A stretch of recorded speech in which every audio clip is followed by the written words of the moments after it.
욥과 친구들의 긴 논쟁이 끝나고 이제 드디어 하나님께서 말씀을 하십니다. 참 우리 그동안 오래 기다렸죠. 누구의 말이 맞는가 계속 논쟁 속에서 우리가 말씀을 살펴봤는데 이제 하나님께서 그 결론을 내려주십니다. 근데 어디에서 말씀하시냐면 폭풍 가운데에서 말씀하세요. 이 폭풍 가운데서 말씀하신다는 것은 아마도 욥이 당하고 있는 고난 중에 말씀하신다, 그런 의미인 것 같아요. 우리가 고난을 당하면 폭풍과 같은 고난이다, 그런 말 쓰죠. 눈을 뜰 수 없을 정도로 몰아치는 폭풍과 같은 고난, 그 앞에서 그저 잠잠히 엎드려 이 폭풍이 지나가기를 기다릴 뿐입니다. 우리 다 그런 어려움들을 겪으며 살아온 것 같습니다. 지금 그런 폭풍입니다. 따라서 형제자매 여러분, 우리가 어떤 고난 속에 있다고 할지라도 하나님은 그 고난 중에서 말씀하십니다. 여러분들이 지금 고난 중에 있다면 하나님께서 그 폭풍 중에 말씀하시는 그 말씀을 잘 들을 것을 기대하십시오. 그러면서 이제 말씀을 시작하시는데 첫 번째로 말씀하신 것이 2절이에요. 무지한 말로 이치를 가리는 자들이 누구냐. 친구들을 두고 하는 얘기예요. 좀 욥에게 말씀을 하시지만 욥의 옆에 친구들이 지금 있는 것이죠. 하나님께서 그 친구들을 꾸짖으세요. 뭐라고 그러냐면 무지한 말로 그래요. 무지한 말. 무지하다는 말은 하나님에 대하여 무지하다, 그런 말이에요. 이 세 친구들은 상당히 지식이 있는 사람들이죠. 지혜도 있는 사람들이고. 그런데도 불구하고 이 사람들이 알고 있는 하나님에 대한 작은 지식, 그것을 가지고 욥을 정죄하는 것입니다. 그러니까 알기는 아는데 아주 조금 알아요. 근데 그것이 마치 하나님에 대해서 다 아는 것 같이 그걸 가지고 욥을 공격하는 사람들. 하나님께서 이 무지한 말로 그렇게 말하는 것입니다.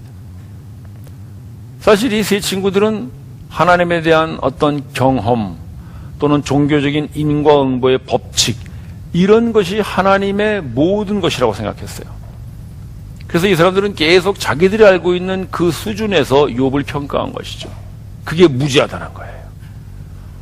따라서 여러분, 우리가 하나님에 대해서 좀 알긴 알지만 그 아는 것이 전부인 양 그걸 가지고 우리가 떠들어대면 하나님이 그렇게 말씀하시는 것입니다. 무지한 말로 이치를 가리는 자가 누구냐? 그러니까 우리가 하나님을 알면 아는 만큼 오히려 더 넓고 큰 하나님을 알아가는데 우리가 애써야지, 우리가 알고 있는 걸 작은 걸 가지고 이렇게 세 친구들 같이 남을 정죄하고 비판하고 그런 데 쓰면 우리가 무지한 사람들이 되는 것입니다. 여기 이치를 가린다는 건 뭐냐면 하나님의 뜻을 가린다, 이런 말이에요. 그러니까 하나님의 뜻은 세 친구가 알고 있는 것보다 훨씬 크죠. 훨씬 넘습니다. 인과응보의 하나님, 경험적인 하나님, 이런 하나님보다 훨씬 더 크신 하나님. 그 하나님의 뜻을 그들은 자기들이 알고 있는 작은 지식으로 가리고 있다, 꾸짖는 것입니다. 그러면서 반면에 욥에게는 뭐라고 얘기하시냐면 3절에 보시면 너는 대장부처럼 허리를 동이고 말아라, 그래요. 자, 그러니까 친구들에게는 무지한 자들이다, 이렇게 꾸짖으시는데 욥에게는 대장부다, 굉장히 대조되는 말이죠. 대장부인데 어떻게 말하라냐면 허리를 동이고 말하라. 그러니까 허리를 동인다는 것은 어떤 결단이라든지 또는 다짐이라든지 그런 걸 보여주는 거 아니겠어요? 그러니까 대장부답게 결단하고 다짐하고 그렇게 말하라, 그런 말씀이시죠. 자, 이 대장부라는 말은 도대체 누가 누구에게 하는 말인가, 이 말씀을 좀 보면 좋겠는데요. 우리 열왕기사 말씀을 한번 잠깐 보십시다. 여러분들이 한번 읽어보시죠. 시작.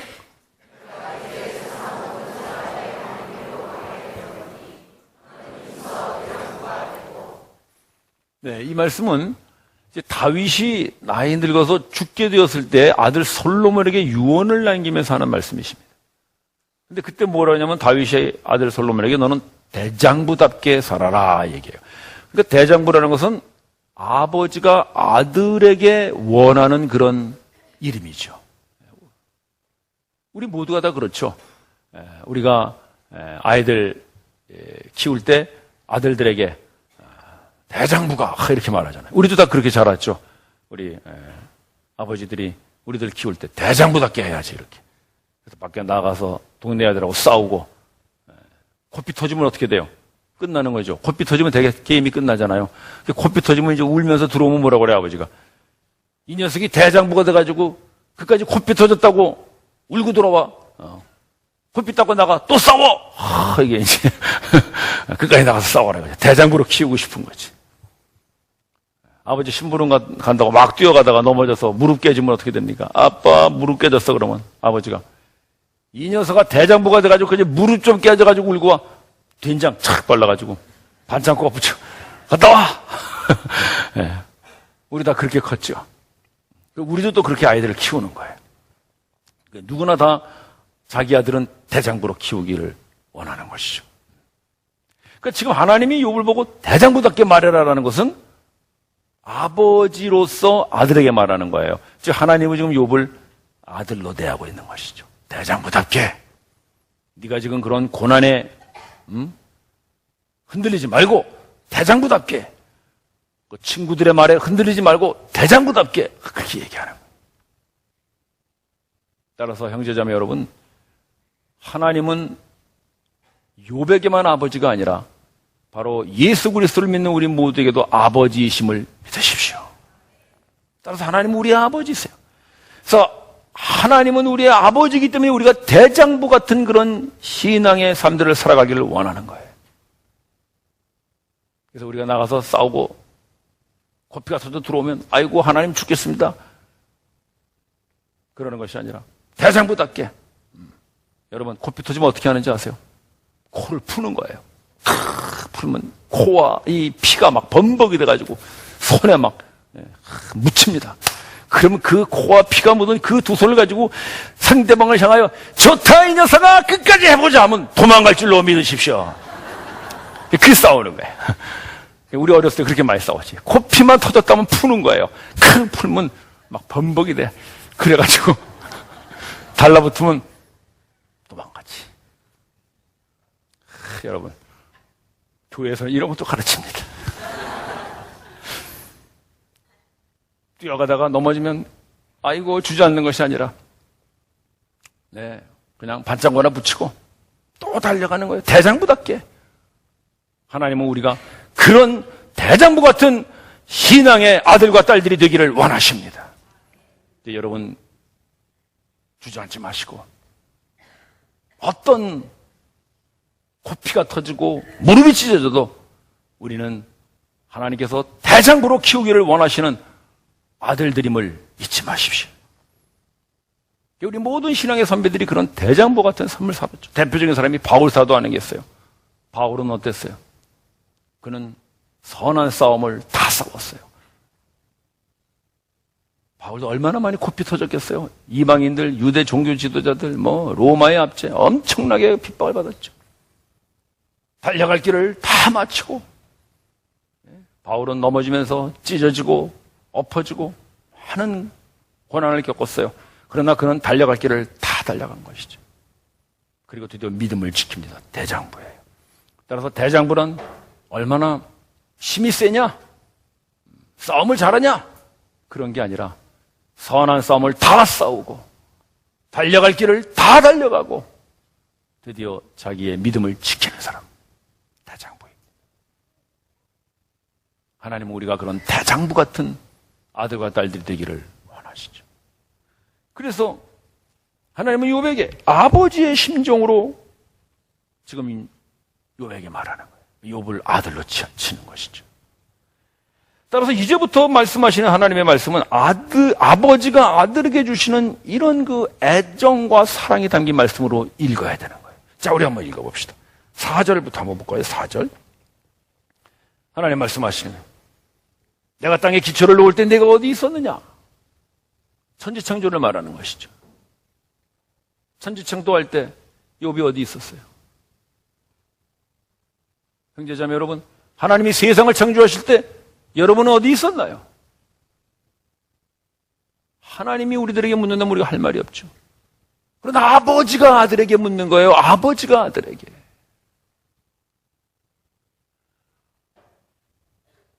어느 날 아버지가 아들을 데리고 동네 어귀에 과수원으로 데리고 갔습니다. 과수원에 가니까 과수 나무들이 많이 있죠. 과일들도 주렁주렁 달리고. 아버지가 아들의 손을 확 잡으면서 이렇게 말합니다. 야야, 보거라. 저 많은 나무들을 네가 태어나기도 전에 내가 너 주려고 심었다. 아버지의 손은 나무를 심느라고 거칠어지고 굳은 살이 베겨져 있습니다. 그러나 그 두툼한 아버지의 손을 잡는 아들은 그 손이 바로 자기를 위하여 그 나무를 심은 아버지의 사랑의 손길임을 느낍니다. 아버지가 과수원에 나무를 심을 때 아들은 어디 있었나요? 아들은 아버지의 가슴에 있었습니다. 하나님이 세상을 창조하셨어요. 하늘을 만드시고 바다와 묻을 나누셨죠. 하늘의 별들도 만드시고 바다의 고기도 만드시고 땅의 동물과 식물들을 만드셨어요. 그리고 마지막으로 사람을 만드셨어요. 하나님께서 사람을 만드시기 전에 하늘을 만드실 때 사람은 어디 있었나요? 사람은 만들어지지 않았기 때문에 없었나요? 하나님께서 사람을 만드시기 전에 바다와 땅을 만드셨어요. 그때 사람은 어디 있었나요? 하늘의 별을 만드시고 바다의 고기를 만드시고 땅의 많은 동물과 식물들을 만들 때 사람은 어디 있었나요? 사람은 만들어지기 전이지만 그 모든 창조 이전에 하나님의 가슴에 있었음을 믿으십시오. 그래서 하나님께서는 그 모든 천지 창조를 하시는 목적을 사람에게 두신 거예요. 너 주려고 만들었다. 그래서 하나님께서 사람을 만드시고 뭐라 그랬냐면 이 모든 것을 네가 다스려라. 너 주려고 만든 것이다. 여러분, 하나님이 땅에 기초를 놓을 때 여러분 어디 계셨나요? 하나님의 가슴에 있었어요. 여러분들 위하여 아버지 된 심정으로 하나님이 세상을 지으셨어요. 지금 하나님은 욥에게 그 얘기를 해주는 거예요. 내가 땅에 기초를 놓을 때 네가 어디 있었니? 너를 위하여 내가 이 모든 걸 다 짓지 않았느냐? 왜? 아버지니까. 아버지니까 아들을 위하여 지으신 거예요. 또 뭘 지으셨어요? 5절도 보실까요? 땅에 도량을 재며 이 도량을 재다가 설계를 한다는 거예요. 설계. 하나님이 설계를 하세요. 세상을 어떻게 지을 것인가 설계를 하시고 준승을 그을 때, 준승이라는 것은 이렇게 집 질 때 이렇게 줄 치죠? 줄. 이렇게 평양 잡고 할 때 줄 치는 그런 걸 말하는 거예요. 즉 설계를 하고 줄을 칠 때 너 어디 있었느냐 이겁니다. 하나님은 세상을 지으시면서 설계를 하세요. 누구를 위하여 설계하시냐면 아들을 위하여 설계하시는 것이죠. 여러분, 정병산 자주 가시죠? 정병산 높이가 얼마인가요? 비음산도 가시죠? 비음산에 가시면 무슨 식물들이 제일 많던가요? 마산 사시는 분들 무악산 가시죠? 무악산 올라가면 뭐 있어요? 서마지기 아시나요? 서마지기. 거기 가서 아주 놀기 좋게 돼 있죠? 올라가면 너쎄 젊었어 놀아. 아주 좋아요. 평평해. 하나님이 그걸 설계하신 거예요. 왜? 누구 주려고? 바로 창원과 마산에 사는 하나님의 아들들, 딸들, 여러분들을 주시기 위하여 하나님이 설계하신 거예요. 우리는 정병산의 높이가 얼마인지, 비음산에 무슨 꽃이 피는지, 무악산 꼭대기에 왜 서마지기 그런 그 평지가 있는지를 우리는 모르지만 하나님은 그걸 설계하셨어요. 누구 좋으라고? 여러분들 등산하기 좋으라고. 이 정도 높이면 등산하기 좋겠구나. 그래서 그렇게 만드신 거예요. 이만하면 가서 놀기 좋겠구나. 그렇게 해서 그렇게 평지를 만드시는 거예요. 이만하면 이 들풀을 보면서 좋아하겠구나. 설계를 하시는 거예요. 내 아들과 딸들이 나중에 이 바다에 배를 띄우려면 바다의 깊이가 이 정도 돼야 되겠구나. 치수를 재시는 것이고요. 하나님이 그렇게 세상을 지으시는 거예요. 아들을 위하여. 아들 주려고. 마치 아들 날 때가 가까우면 부모는 가서 침대를 사서 침대 이불을 치수를 재죠. 침대에 맞춰서. 바로 그게 하나님이 치수를 재시는 것과 똑같은 거예요. 여러분들은 그만큼 하나님께서 여러분들을 위하여 모든 걸 다 갖춘 다음에 이 땅에 태어난 가장 귀한 분들이십니다. 하나님의 아들과 딸이기 때문인 것이죠. 또 하나님께서 그렇게 세상을 지으실 때 무슨 일이 있었냐면 7절에 보시면 하늘의 새벽별들이 노래하고 하나님의 아들들이 기뻐해요. 마치 하나님의 아들을 기다리면서 세상을 창조하는 그 모습을 보고 새벽별들이 노래하는 거예요. 야, 하나님 참 좋아하신다. 노래하는 거예요. 하나님의 아들이라는 건 천사를 말하는 거거든요.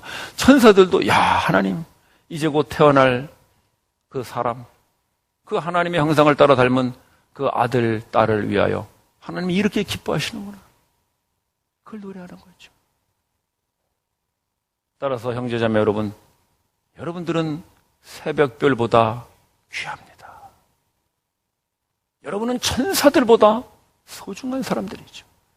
왜? 여러분들을 위하여 준비하시는 하나님의 그 기쁨을 보고 새벽별과 천사들이 즐거워하기 때문에. 참, 이 말씀을 묵상하니 옛날 그런 노래가 생각이 나요. 그댈 위해서라면 나는 못할 게 없네.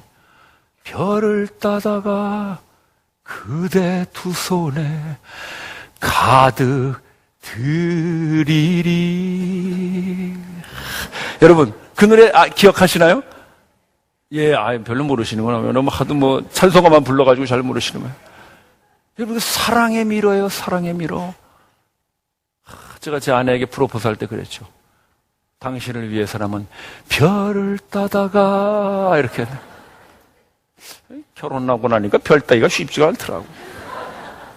우리 다 그렇게 사랑을 고백하는 거 아니겠어요? 근데 하나님은 그 아들 된 여러분들에게 그 고백을 하고 싶으신 거예요. 얘들아, 별을 따주랴, 달을 따주랴. 하나님은 실제로 여러분들에게 별보다도 귀한 것, 달보다도 귀한 것, 바로 그 하나님의 나라를 주시는 분임을 믿으십시오. 우리는 그냥 말로만 별을 따주겠다고 할지 모르지만 하나님은 그런 아버지가 아니에요. 하나님은 실제로 온 하늘의 별들보다 더 귀한, 더 빛나는 그분의 천국을 여러분들을 위하여 주시는 분이에요. 아버지죠, 아버지. 그래서 지금 욥에게 그런 아버지의 마음을 전하는 거예요. 네가 지금 고난 중에 이렇게 고통스러워하고 있지만 이 고난보다 훨씬 더 큰 아버지가 너를 향한 사랑이 있지 않느냐. 그까지 재산, 자식, 건강 그거 없어졌다고 너무 답답해하지 말고 그거보다 훨씬 더 넓은 이 천지를 짓고 이 새벽별도 즐거워하는 이 모든 것들을 너를 위하여 준비하지 않았느냐. 아들아, 눈을 들어 보아라. 하나님은 그 말씀을 하시는 것입니다. 형제자매 여러분, 혹시 욥과 같이 고난이 너무 커서 여러분들 고난 중에 그냥 어서 이 고난이 지나가기를 엎드려 계십니까? 오늘 주님의 말씀을 듣고 고개를 드십시오. 아버지가 아들에게 말씀하십니다. 얘야, 고개를 들어라. 네가 그 고난에만 고개를 파묻고 있지 말고 고개를 들어 하늘을 보아라. 저 하늘 너를 위하여 지었고 바다를 보아라. 저 바다 너를 위하여 짓지 않았느냐. 아버지의 음성이죠. 그러면서 그 아버지가 지으신 바다 속에 바닷물이 터져 나온다는 거예요. 8절 보십시다. 8절. 태에서 터져 나옴 같이 바닷물이 터져 나오고, 바다에서 바닷물이 터져 나오는 건 뭐겠어요? 큰 파도를 말하는 거 아니겠어요? 자, 여러분, 지금 아버지가 아들을 위하여 바다를 지어주셨는데 그 바다에서 파도가 터져 나와요. 그러면 바다를 지으신 분이 하나님이라면 그 파도가 터져 나오게 하시는 분도 누구라는 거예요? 하나님이신 것이죠. 아마 이 바다가 우리에게 주시는 인생의 바다라고 한다면 파도는 그 인생의 바다에서 만나는 고난의 파도쯤 되겠죠. 그런데 여러분, 인생이라고 하는 넓은 바다를 우리에게 주셨다면, 믿음이라고 하는 넓은 바다를 우리에게 주셨다면, 그 속에서 터져나온 파도 또한 하나님께서 여러분들을 위하여 일으키시는 파도임을 믿으십시오. 그게 고난이에요.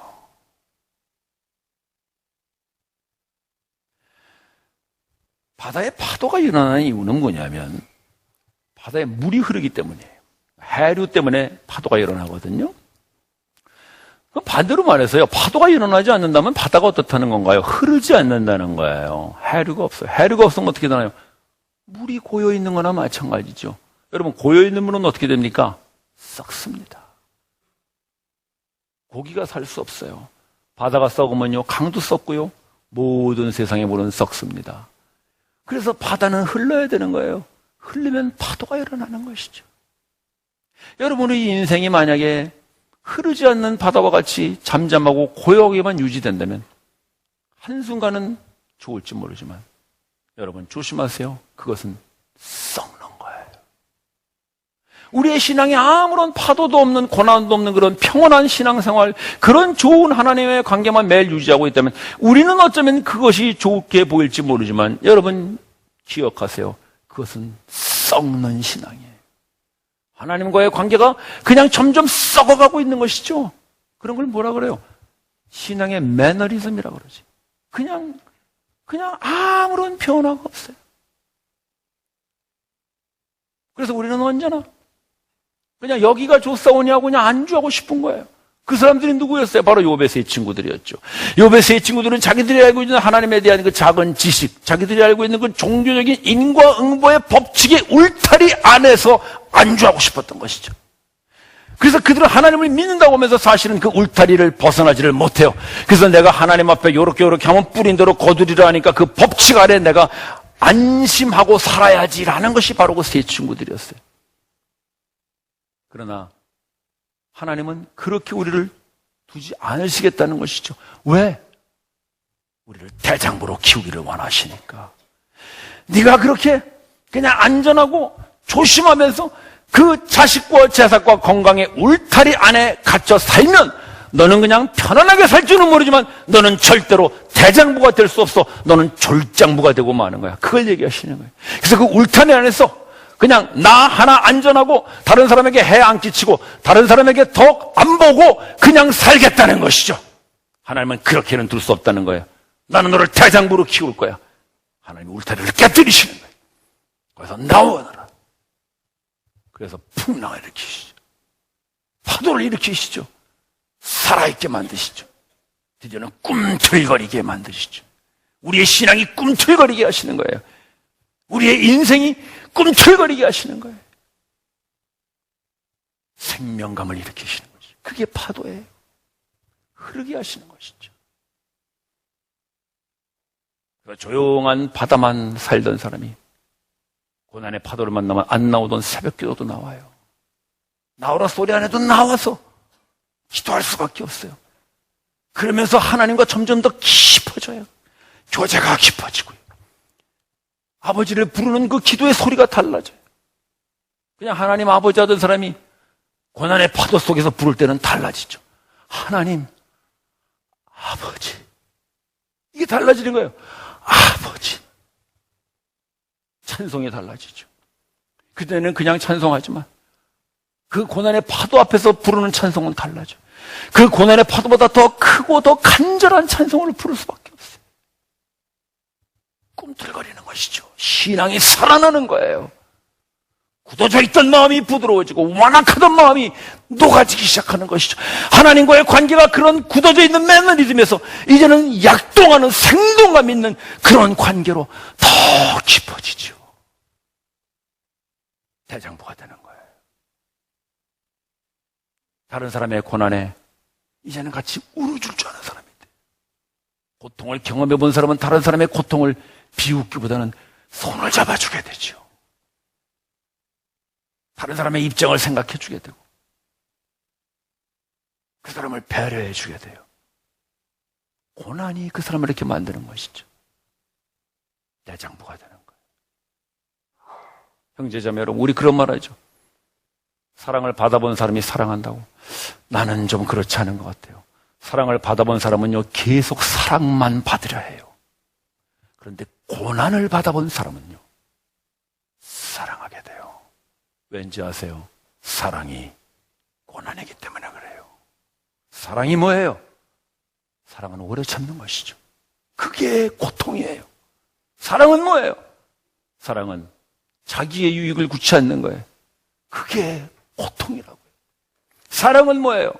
사랑은 모든 것을 참으며 모든 것을 믿으며 모든 것을 견디는 거예요. 그게 고통이잖아요.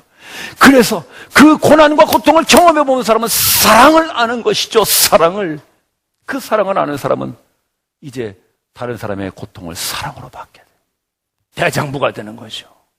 하나님은 우리를 그냥 그 울타리 안에 졸장부가 아니라 울타리를 벗어나는 대장부를 만들기를 원하세요. 그래서 잔잔한 바다에 파도를 일으키시죠. 그리고 그 파도 앞에서 우리가 꿈틀거리게 하시죠. 그뿐만 아니라 하나님은 그 파도를 어떻게 하세요? 8절에 계속 보시면 그 물결이 일어날 때 그것을 문으로 막은 자가 누구냐? 즉 하나님은 그 파도가 들어 일어날 때 그 파도가 더 이상 침범하지 못하도록 수문을 만들어 그것을 막으시는 분 또한 하나님이십니다. 따라서 여러분, 하나님이 우리 인생의 고난의 파도를 일으킨다면 그 고난의 파도를 드디어 잠재우시는 분도 하나님이심을 믿으십시오. 그러니 우리는 어떤 고난 앞에서도 두려워할 것이 없죠. 그 고난이 드디어는 우리를 대장부로 만드실 것이며 그 고난은 또한 하나님께서 마무리하실 것입니다.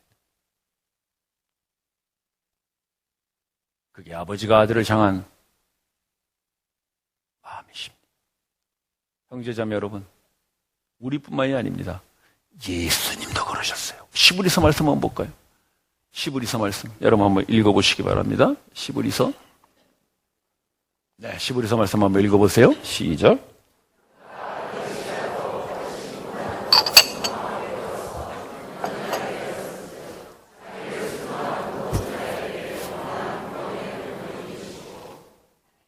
예수님 얘기하는 거죠. 그가 아들이실지라도. 예수님은 하나님의 아들이시잖아요.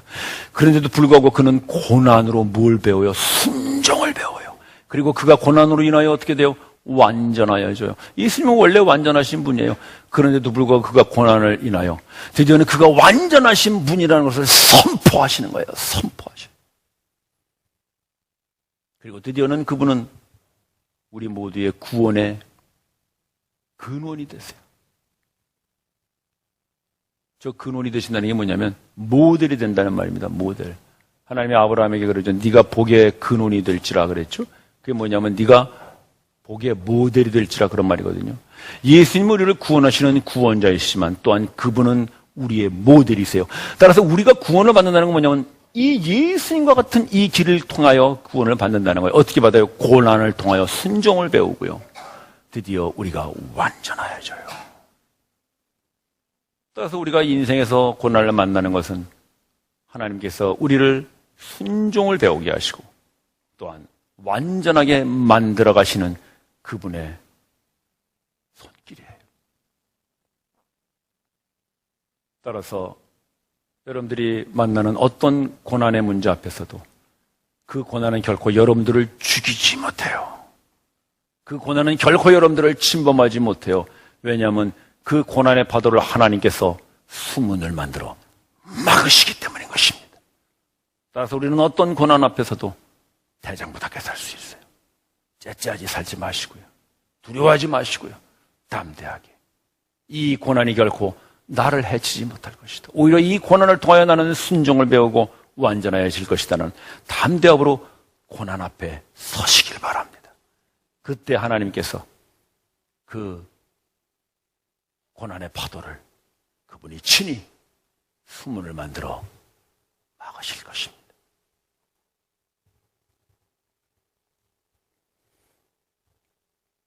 욥과 친구들의 오랜 논쟁이 끝나고 이제 하나님께서 말씀하십니다.